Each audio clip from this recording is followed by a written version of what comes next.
Good morning. Welcome to my 10 a.m. practicing live.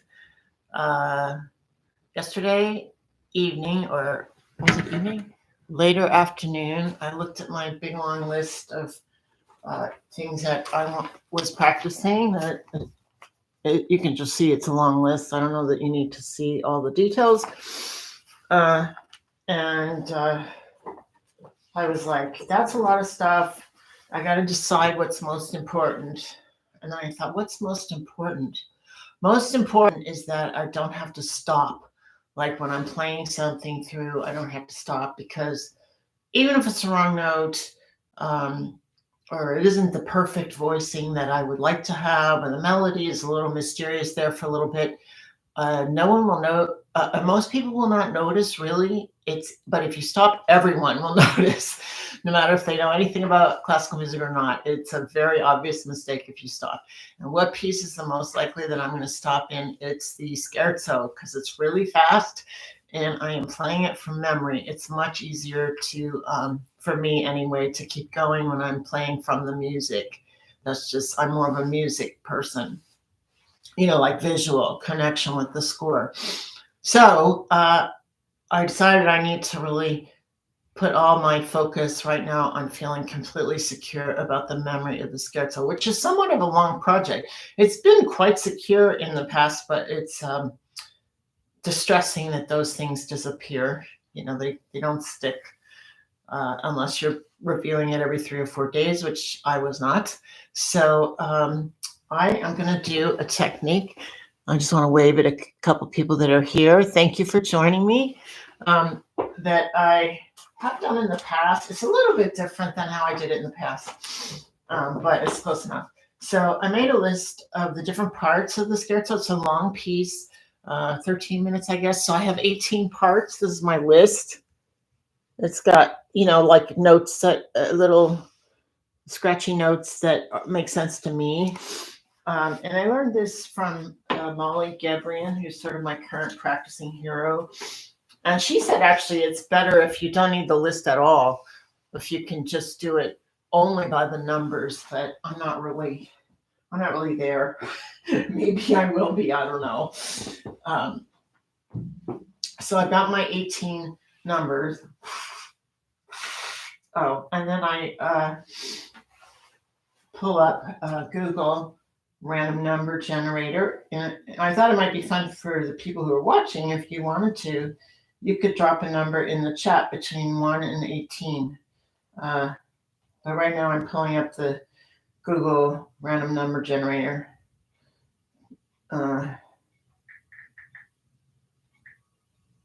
Google, should have done this before I started.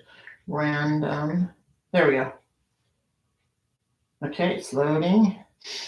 Random number. Well, I got everybody else except for the one I've usually used. Hopefully these will be easy to use. Okay, yeah, so you just type in the range and how many to generate, stuff like that. And then it does it. 18.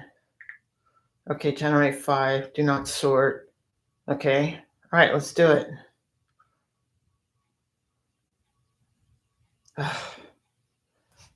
Did it do it? Where is it? Okay, I don't see it. Okay, how come I didn't get the Google random number generator? Oh, because I'm in a different browser. That's super annoying. All right, I'm just going to pick numbers myself. Okay, do I see any numbers in the chat? Nope, not yet. Okay, I'm going to do 4. Okay, 4. That's here.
I screwed up in that section when I played the whole piece through before I came on the live.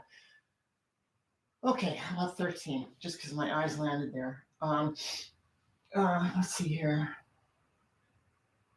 I remember how to start. I can't remember anything else except for how to start. So hopefully I can keep going. All right.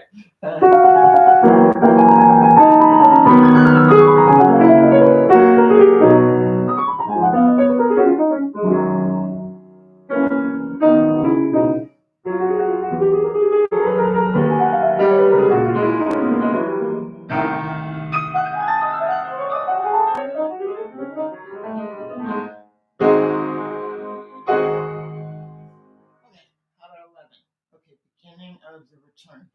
Oh, darn. Okay.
Method is that you often are playing the same thing over and over again, especially with a piece like this where the music repeats.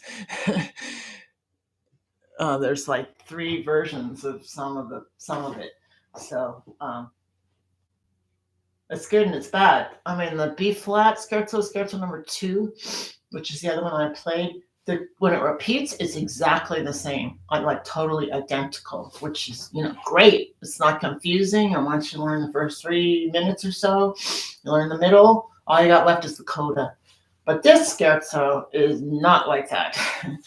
It's not a lot of big differences. It's a few differences in that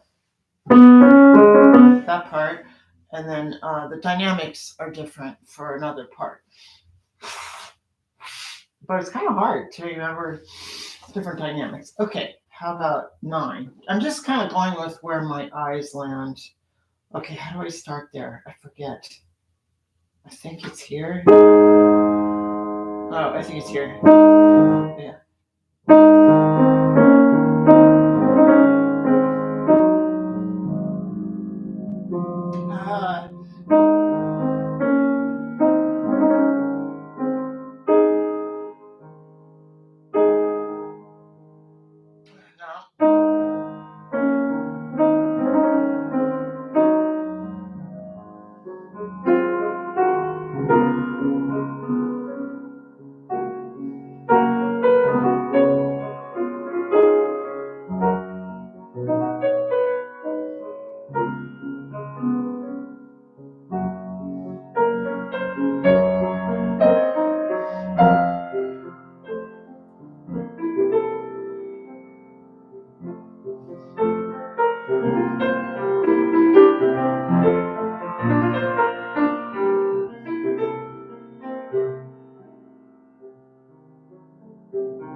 I'm looking at the paper to see where it ends. You know, the part that I started, where does it end? Okay, all right. I'm going to start. This is just a spot that's hard for me. Oh, my live ended. Gosh darn it. Instagram keeps ending my lives. Okay, back on Instagram. See if I can see anybody's chats and comments on here. Yeah, I could. Okay, Instagram says it's back. Okay, 5. I was just gonna see if I can find a better random number generator. How about that one? I think I did this one. It's crappy. I forget it. Oh, I could do it on here. That would be better. Go here. Go here. There we go. And go here. Google random number generator. Thank you. All right, max is 18. All right, it looks like this. I'm just used to this one. And you just hit the blue button, and then it starts generating numbers for you. Okay, 18. Oh, yeah. Oh, no, I remember where this spot is. I remember my idea about what this spot is. It's when the melody comes back. It's right before the end, but I can't remember how to start there. Oh, yeah, I think it's here. Yeah, that's right.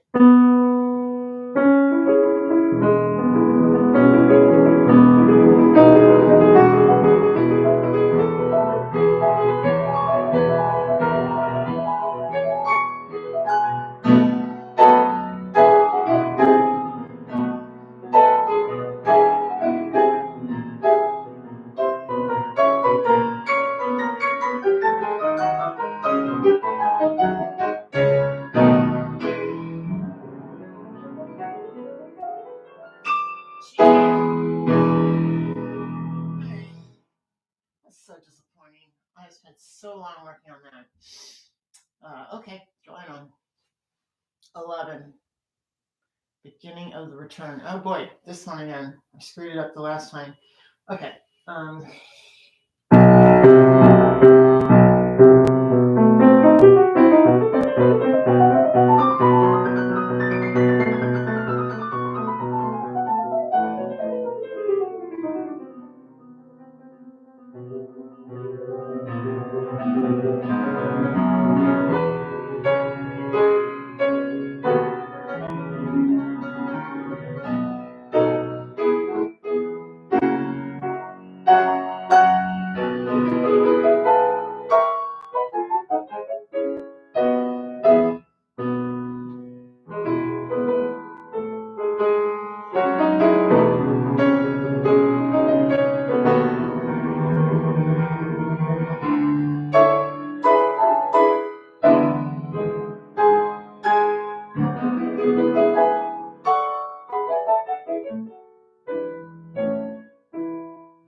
Oh, okay. I went past where I had to go. All right, good. 7. First C sharp. Okay.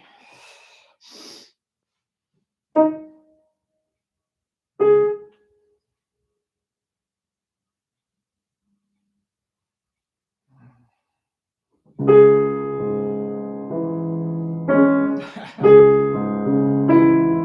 we go.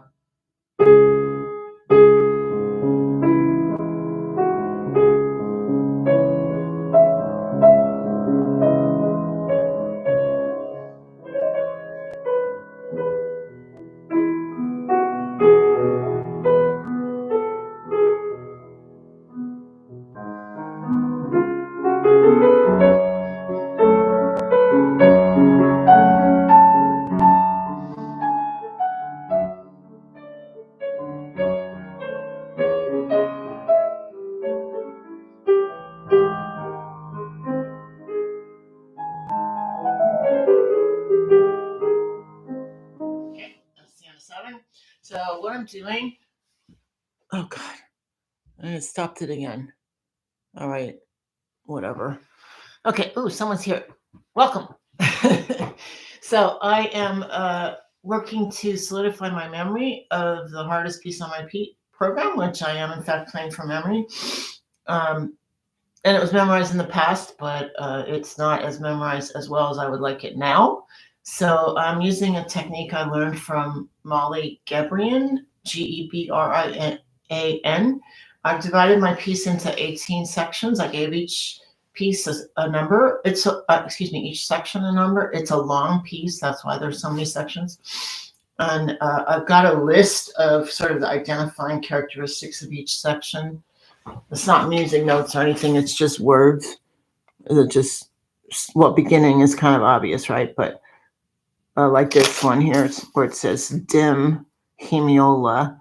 That's a hemiola kind of run on a diminished chord. So those are, names that are familiar to me. It doesn't really matter what the names are. They just need to be names that you know what they mean. They need to make sense to you.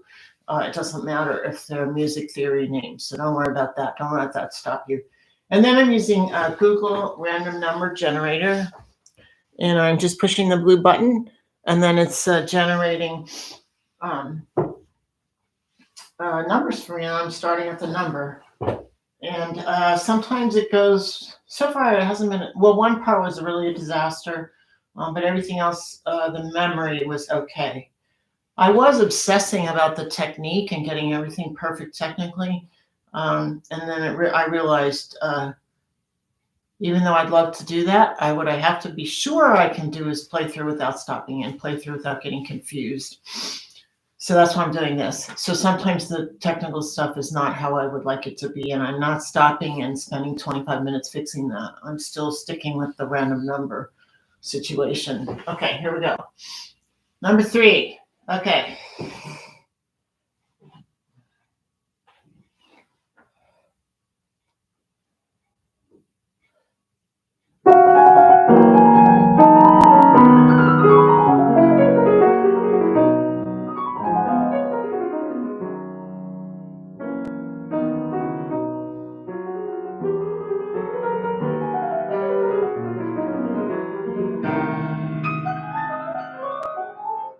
That's the diminished hemiola right there. That part I just played. Okay. At the end, this. Okay, number 7. I just did number 7, but I'll do it again. All right.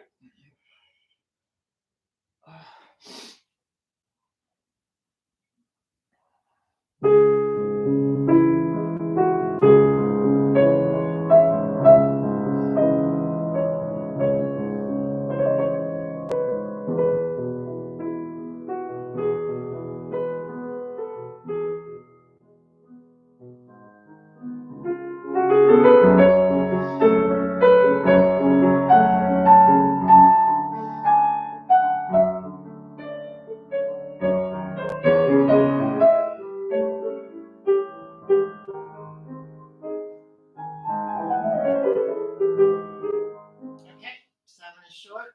Oh, 18. Oh no. This is the one I screwed up big time last time. I'm going to try not to screw it up. I'm going to try to play kind of like a performance, but really going for accuracy rather than thrill seeking. All right.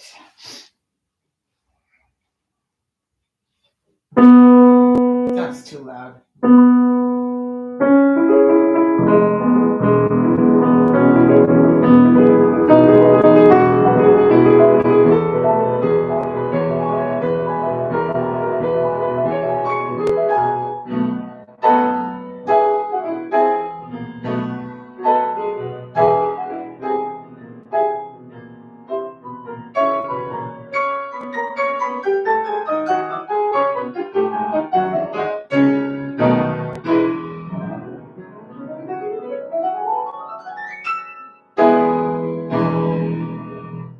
A lot better than last time. Last time was total disaster. Okay, good. Number 1. All right. This is the beginning. I almost never start at the beginning, so it's good to practice that. All right.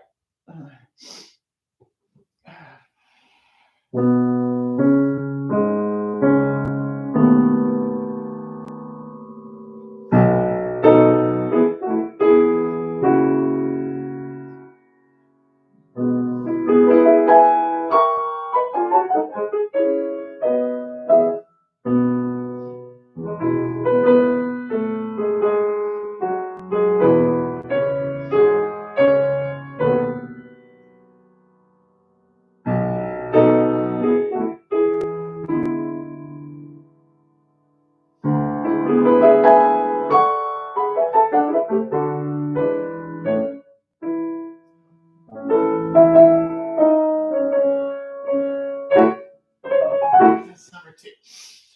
Okay. 12. F sharp 7 before 4 note pressure. Oh. Okay.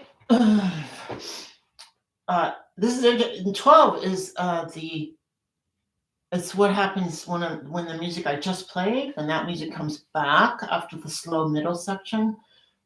12 is the version that happens right after the part that was sort of like the number 1, which I just played at the beginning. So it's almost like I'm continuing here. Hopefully, if I can remember where the notes are.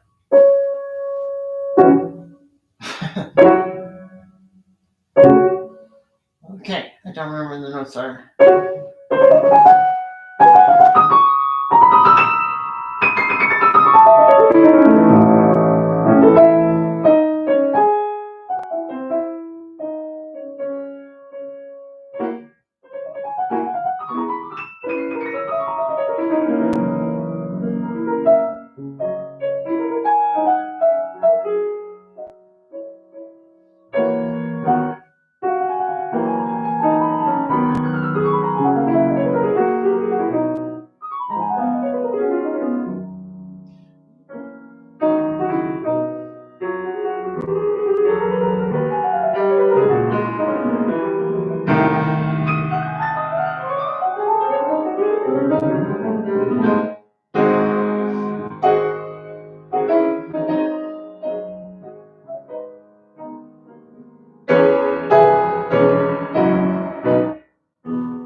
Further than I had to go. I'm not sure though. Okay, 15. All right. I think that was kind of where I just was. Mm-hmm.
All right, that was, but I already played my part that I I supposed to play? So, and I keep mental notes. Maybe I should be keeping paper notes of where I screw up. It was here. I think it was like right before there. Okay, I'm going to do something different.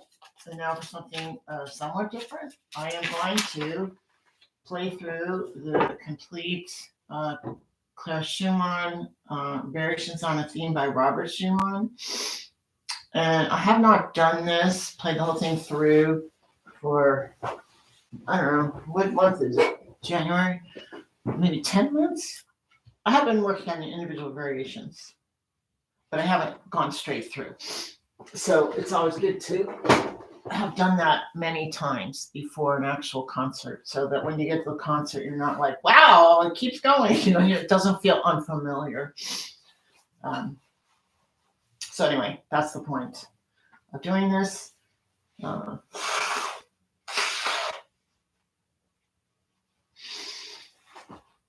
I can't resist saying a little bit about the piece.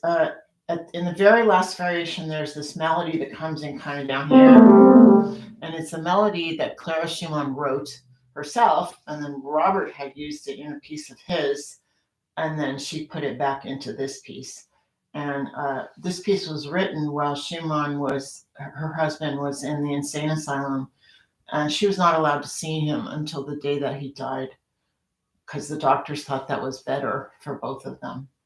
So she was missing him and very sad while she was writing this. We know because she kept a diary and letters, so we know how she was feeling. Okay.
Okay, I was pretty happy with that.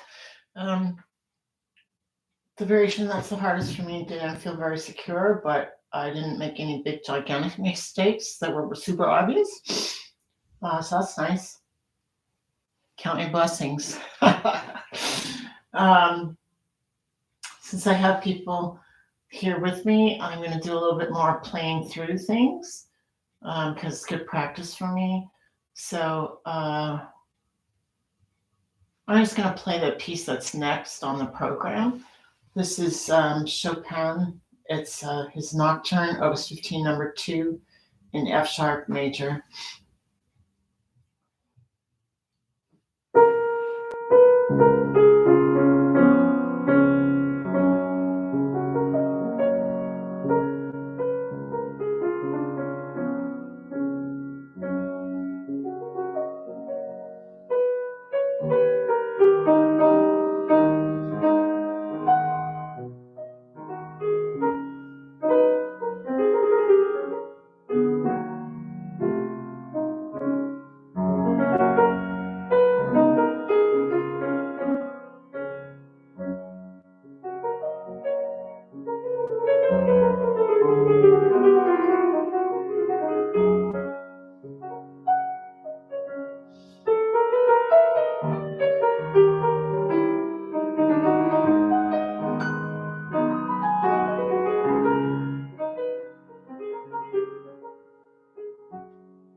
Well, thank you very much for joining me. It's really good practice for me to play. When I know someone's listening, it makes me a little bit nervous, which is perfect preparation.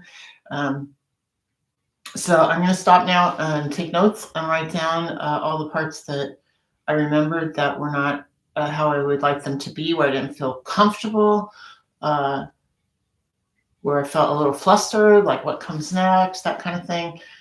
So that I can be sure to review them in the evening. And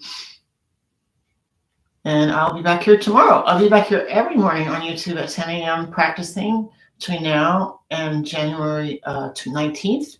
And on that January 18th at 7 p.m. Pacific time, I'll be playing my entire program straight through. And it's about an hour of music, and I will refrain from talking at great length about Fanny Mendelssohn Hensel and Clara Schumann, which I love to talk about that. But I'm going to stick with mostly music, so that if people are listening, like during dinner or whatever, it's not suddenly me yakking on about something. So I hope you'll join me for the concert and or come back for another practice session. And thanks again for being here. All right. Bye-bye.